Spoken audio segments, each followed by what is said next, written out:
Tonight on the Mike Tomlin Show, I sit down with Bob Pompiani to review the first 6 games of the season and look ahead to what awaits the Steelers on the other side of their bye week. Also, the Steelers picked up a huge win in Los Angeles, and we'll have a closer look at that game from the sidelines. We'll also pay a visit to the largest terrible towel collection in the world. The Mike Tomlin Show starts right now. Here we go. This pass is caught, and that's a touchdown. That's the way to work. Come on. He's hit that sack. The Steelers win the football game. Let's go. Come get it. You know what it is. This one is in the history books. Here we go. The Mike Tomlin Show is presented by 84 Lumber. Hi everybody, welcome to the Mike Tomlin Show presented by 84 Lumber. I'm Missy Matthews, joined by Bob Pompiani. It is the bye week, Pomp, so we're giving Coach Tomlin the week off. And his coach says there's never a bye week that people don't like. And I really like this one. Coming off of a win, a number of injuries, people need to get healthy, and the next game's not till Monday night. If there ever was a good time for a bye week, Missy, this would be it for this team. I know a lot of teams deal with injuries, but it seems like it's just steamrolling here every week. There are 2 or 3 guys, and they're not just, ancillary players. These are good players. These are starters. These are people having wonderful seasons, and it really does affect what goes on. But, hopefully this will be an opportunity for them to kind of take a deep breath, think about the next several weeks, and then come back refreshed and ready to go. How big was this win? It was on the West Coast. It's heading into your bye. I know it's only the second one, but do you think there's enough momentum that it could help the Steelers knowing what the AFC North looks like right now? That's the key, knowing what the AFC North and specifically the conference looks like, because the wild card is very much wide open. There are so many teams that find themselves at 2-4, 3-3, 4-2 even. And when you look at schedules and what lies ahead, potentially things can change quickly week to week. So, yeah, they got to take care of business, and I guess it's good coming up. They're going to have 3 straight home games, and they can do that. But I thought it was a wonderful win considering the adversity they faced, considering on the West Coast where the numbers haven't been all that good. Right. But I think it was great to see so many Steeler fans. That you talk about a takeover. It was nuts. They do that on Instagram, right? The takeover Instagram story. Well, this was the takeover stadium Instagram story, and I've never seen anything quite like it. Someone asked me what's it like. I said Detroit for Super Bowl 40 was different because that was a neutral site. Mm-hmm. Yet it was close to Pittsburgh compared to Seattle. This was a visiting stadium that was completely hijacked. What was most impressive to you in that win? We'll start with the offense. I just thought the game plan was great. Running the ball, making it simple. I thought the offensive line had one of its best games. And I'm not just talking about the frontline players, but Zach Banner got in there, opened up some great holes.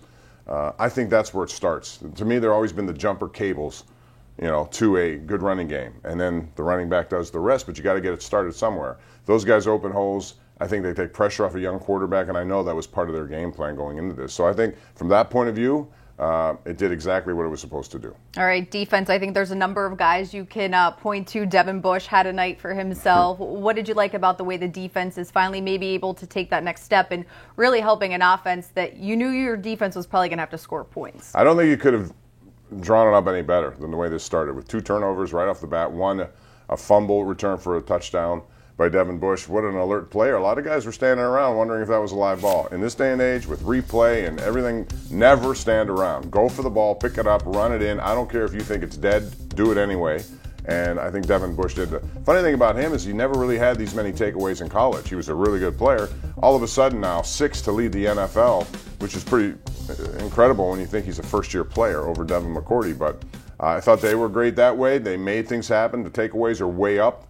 And in order to win when you have so much offensive adversity and lack of player availability, you got to make plays like that in order to help everybody else out. The pec injury that Stephon Tuitt suffered in LA, it turns out it is season ending. He is on IR. He was just having his best season by far. And I unfortunately sat down with him before that game, and he was saying how, I'm mad that I'm tied for the lead on the team in sacks. He was just having that kind of year where he was so dominant. So that's a huge loss for the Steelers. It is. When you look at him and why, you could argue who was the best defensive player so far.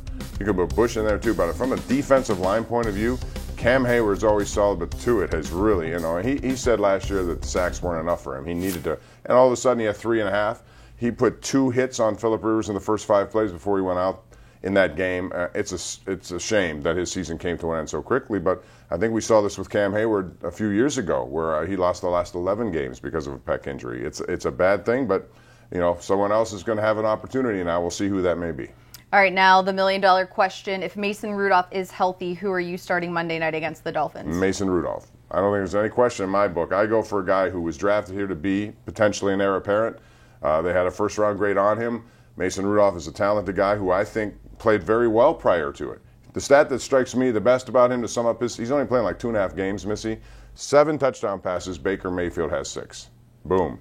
It's a good comparison. All right, Bob, thanks so much for your time. Coming up next here on the Mike Tomlin Show, some sights and sounds from LA. Don't go anywhere.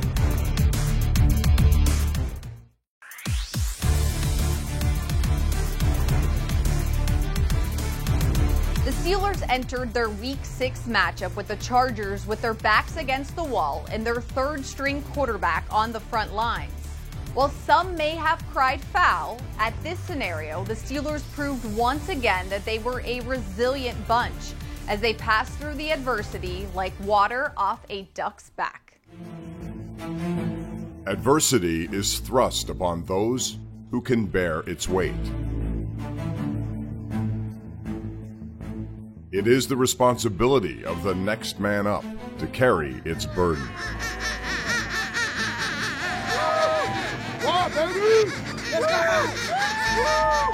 The Steelers are no strangers to the aforementioned weight on their shoulders. They have been dealing with it all season long. We work hard. Let's put it on display. DB's on 3, 1, 2, 3.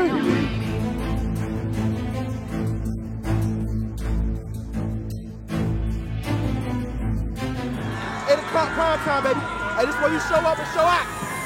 Gotta have fun today, man. Good. So much fun.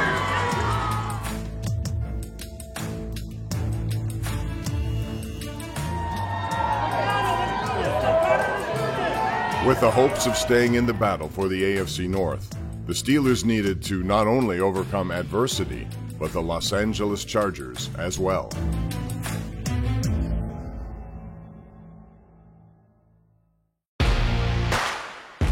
Last year, the Steelers' defense had only 15 takeaways.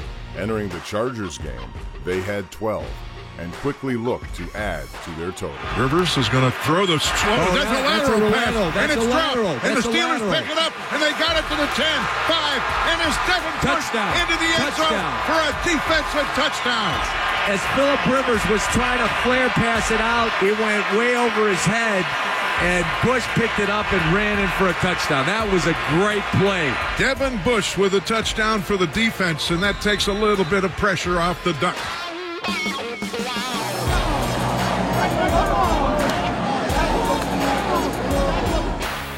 Wide side is to his left. He's back. He looks left. The pass is intercepted on a tip. Devin Bush has the ball out of the air, and it was tipped out of the air, up into the air by Tyson Alou. Billy, they could tie their takeaways from last year tonight. That's the 14th. Great job by Tyson and great job by Devin Bush. Devin Bush already with a fumble recovery for a touchdown. And so far, the Steelers have all the answers. Up 7-0, and with good field position, the Steelers turn to number 30, James Conner, to extend the lead.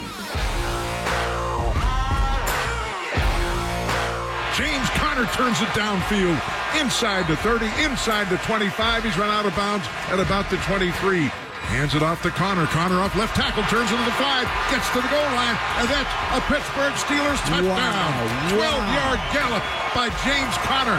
James Conner, man, just splits defenders and gets into the end zone. And the Steelers have a double-digit lead.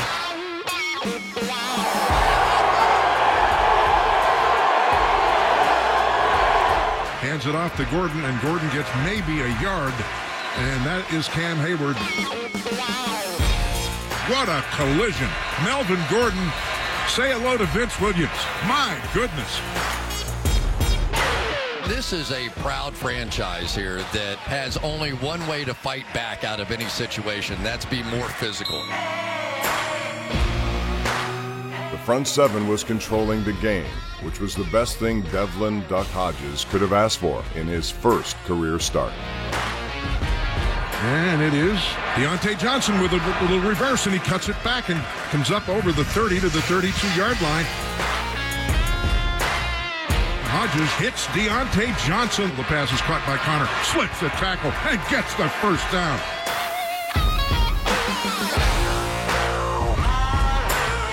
Throws it to the right flat.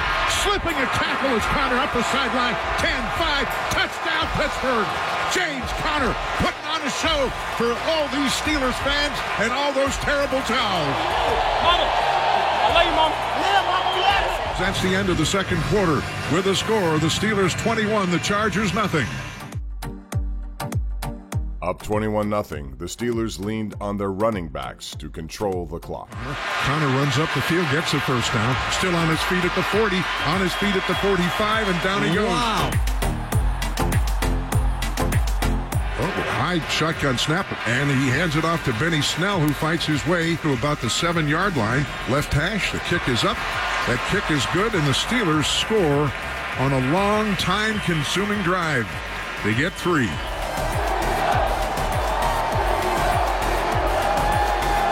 In the fourth quarter, surrounded by a sea of black and gold and the cries of duck calls, the Chargers fought back. And it's hauled in, and a great catch made by Hunter Henry. End zone pass, and it's pulled in the back of the end zone. Touchdown.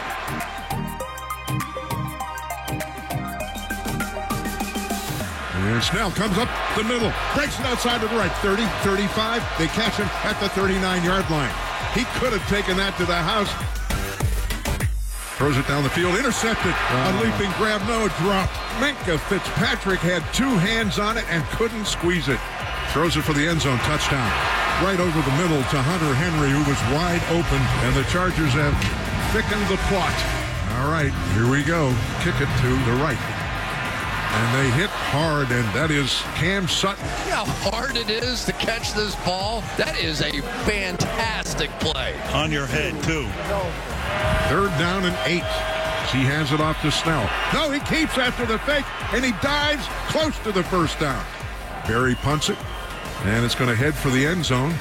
No, it's going to dig and be fielded at the 2-yard line. Johnny Holton is back again. And he's going to throw it down this sideline, and the pass will be intercepted over the shoulder. What a play. Cam Sutton, and that should pretty much do it. This is a big win for Mike Tomlin and the Steelers coaching staff. You know, you're taking a 3rd-string quarterback on the road to face a Hall of Fame quarterback, and you emerge victorious.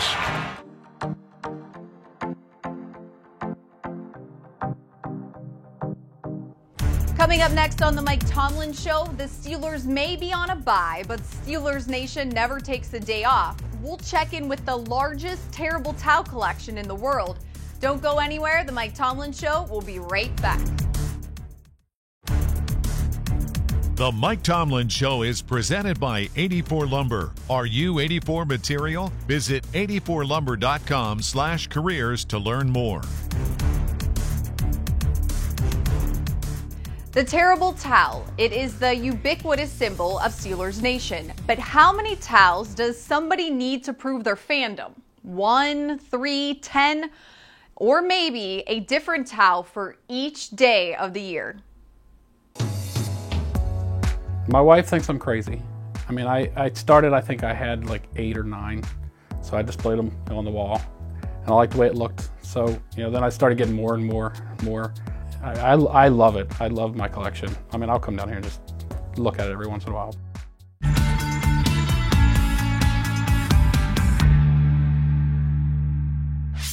I grew up in Virginia, small town in Virginia. Didn't really have a team to root for. Everybody rooted for the Redskins or the Cowboys. And I liked the NFL. I liked the games. I just didn't really have a team. So when I moved here to go to school back in 2001, it's amazing to see the Steelers stuff everywhere, because I didn't grow up with that. You don't see stuff in the stores. You don't see stuff at the grocery stores or gas stations, and super, you know, game day Sundays, just everybody wearing stuff, cars decked out.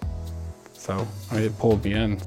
I did like the story of the towel. I liked how Myron started it. I was a big Myron Cope fan. I liked listening to him during the games when I first moved here, because a lot of times I'd work during Sundays. They'd have the games on, so we'd listen to them. So I did like Myron, and I did like the story of the towel. I liked what it stood for. I liked where the proceeds went. So that piqued my interest. At 365 towels, I started collecting 2005. First, it was for autographs, because it was something easy to carry. I mean, it just kept going from there. I mean, I still do. I check eBay probably 100 times a day for what's new. I had no idea that it was going to grow to what it grew to.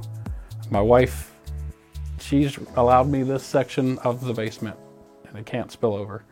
Most people, they think it's remarkable. The white Super Bowl towel, that's pretty unique, pretty rare towel. I have Jerome Bettis gave me one that he used for the terrible towel wave in 2015 playoff game against Baltimore. The website started up URDB. It was a universal record database. You could set any world record as long as it was breakable. And then I was like, wait, I wonder if we can do collections. So I sent in a picture of my collection, and they were like, absolutely. So my last official entry for its record setters now is the new website. I broke it on the 40th anniversary of the towel with 227. I love it when I'm at the stadium and you look across just a sea of towel. I love that. I don't know, it brings people together. I take it on vacation, people see it, especially people from Pittsburgh or Steeler fans. I love it at the stadium when they're flying. I mean, it's nothing. I love it as a towel collector. It's a great. Now remember, you can watch this and many other great features on the official Steelers mobile app. Simply download the app, create a profile, and you can enjoy everything that the Steelers and Steelers Nation Unite have to offer. Coming up, we rejoin Bob Pompiani as we preview what lies ahead for the Steelers on the other side of the bye week.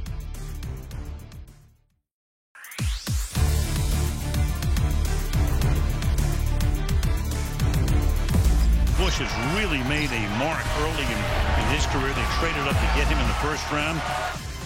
Hey, what is it? Prime time, right? Last game, 8 o'clock prime time, baby. Hey, this is where you show up and show out. Rivers is going to throw the that's a lateral pass, and it's thrown, and the Steelers pick it up. Devin Bush into the end zone. Mike Tomlin wanted them to get up to a good start tonight. I realized it was behind the line of scrimmage until they blew it dead. It's still a live ball. He's back. He looks left. The pass is intercepted on a tip. Devin Bush has the ball out of the air. Devin Bush. I'm home. I'm just sitting around with the ball in my hands. I think that's a good thing. Good luck. Devin is the speed guy.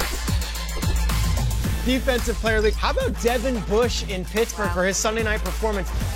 Number 55, Devin Bush. Everybody, welcome back to the Mike Tomlin Show, a bye-week edition. Let's enjoy the last few days, but look ahead. The Steelers have 3 home games, which I think everybody agrees they love. Maybe not the Monday night game because it's a night game, but the Dolphins are coming to town. So what do you think the Steelers need to do in terms of really carrying on this momentum that they have coming off this win from the Chargers? Limit the mistakes, Missy, and take advantage of field position. One thing the defense did in the last game we saw them with the Chargers is they not only created points instantly, but they changed the field position, making it easier on young quarterbacks. So I think that's very important for them to do that. If you win that game, I think you can win the ultimate game, which is the game. But I think it starts there. Just being, field position, mindful, making sure that you take advantage of what's there and don't give other teams easy points. So especially against Miami, that's a team that no one has lost to so far. The last thing the Steelers want to do on a Monday night is to lose to that team. And the way that happens is you make mistakes and give them opportunities that they don't deserve. All right, so after the 3 home games at the Browns, you play Cincinnati again, then you play the Browns again in 3 weeks. So that's a tough schedule, no matter what the record is in terms of them being division games and games you need to win if you're the Steelers to try to win the division. And they're all right there. It's all coming down to division. I thought that first game against the Baltimore Ravens, the Steelers had an opportunity to win that game. Of course, the turnover just killed their chances. But if you take care of business in the AFC North, at the end, I think that is ultimately the team that's going to win this division.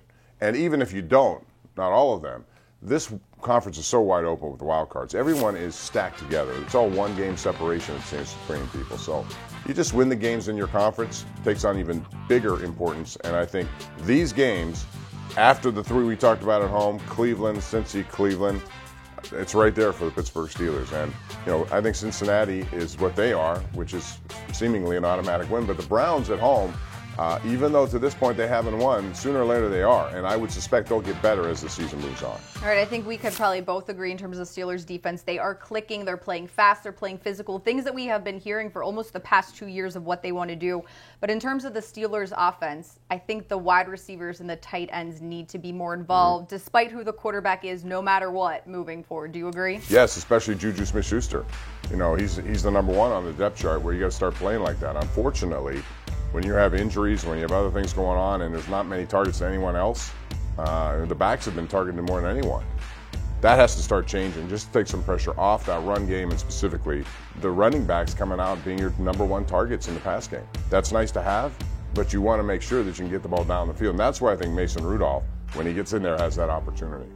All right, the Steelers, after wins, hand out game balls. I want you to tell me who your game ball is for the first half of the Steelers season. The player, you can only pick one, that really stood out to you. Either side? Yeah, let's pick one on each side to be fair, because there is a number of guys you could go with.